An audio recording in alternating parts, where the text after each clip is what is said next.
kematian itu sesungguhnya sesuatu yang terhormat. Kalau terhormat dipersiapkan nggak?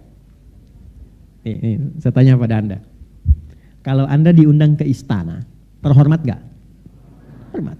Baik. Kalau diundang, maaf ini, ada pernikahan, ada undangan resepsi, undangan terhormat tidak?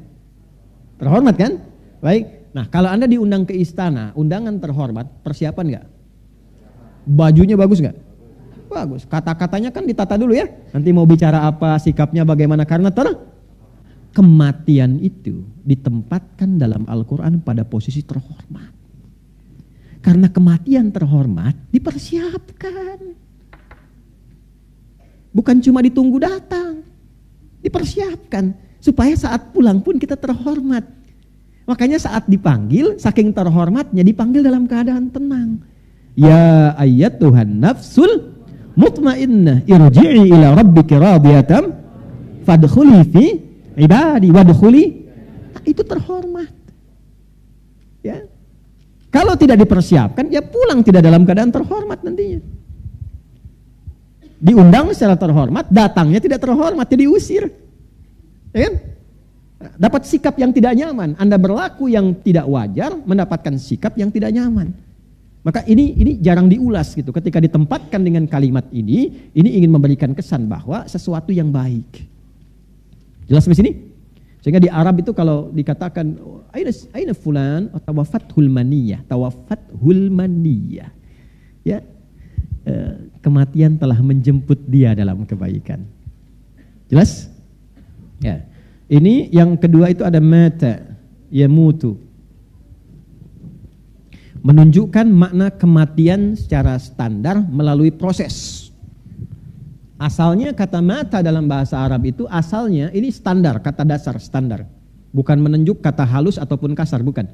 Menunjuk pada proses berpindahnya alam dari dunia ke alam berikutnya.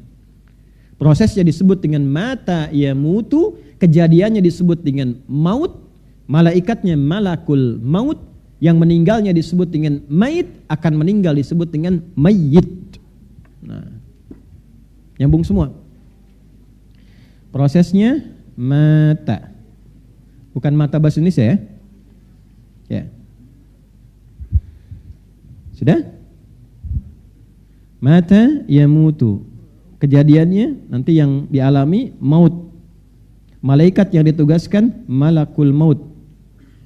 Orang yang mengalami maut disebut mayyit, ada tasdidnya. Mayyit begini. Ya. Quran surah 39 ayat ke-30, innaka mayyitun wa innahum mayyitun.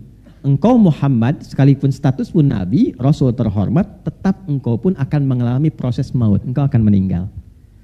Wa innahum mayyitun, dan selainmu juga sama. Ya, yang bukan nabi, bukan rasul, mereka pun meninggal juga. Jadi kita semua yang hidup statusnya sama. CM, calon meninggal ya. Ini ada tasdidnya. Kalau masih tasdid, masih calon, masih kandidat ya. Nah ini, masih hidup, ada tasdidnya. Lafaznya. Kalau sudah meninggal, dicabut ini, ya kalau di ilmu bahasa itu lebih dalam lagi. Tasdidnya dicabut, tetap jadi sukun. Ya, ini bukan utak-atik ya, ini ada ilmunya. Nah, makanya ngajinya pakai tasrif yang benar, ngaji di TikTok. Tak-taka ya taktiku, TikTokan. Ya. Dah sini. Nah ini kalau nanti tasdidnya diambil, meninggal, maka tersisanya sukun, mayitun. Kalau mayit sudah meninggal. Kalau belum meninggal, mayyit. Ini yang mau saya cerita tentang kedalaman. Saya spesialisasinya di sini. Di bahasa Arab untuk mengkaji Al-Quran. Makanya disertasi kami di S3 itu kajiannya Quran 30 juz. Ya, di satu tafsir tuh 30 jilid. Nah, ini yang paling menarik begini. Ini ketika diambil jadi sukun. Sukun itu artinya apa? Mati. Betul, kalau ada sukun mati. Makanya dulu kalau Songgoku kami hapi kolok ada sukun di atasnya mati itu. Sukun itu asalnya dari kata sakinah, tenang. Oh. Artinya sukun itu dari kata sakinah, tenang, baik. Maksudnya apa? usahakan kalau meninggal pun dalam keadaan tenang, keadaan yang baik. Ya ayyatuhan nafsul mutmainnah. Jadi tenang, baik. Itu filosofinya. Di bahasa Arab itu setiap harokat ada artinya, Pak. Ada maknanya, Bu. Itu bedanya dengan bahasa lain. Harokat itu ada artinya. Bukan hanya penanda bagaimana dia dibaca. Ada semua. Ya, makna-maknanya, hikmah-hikmah.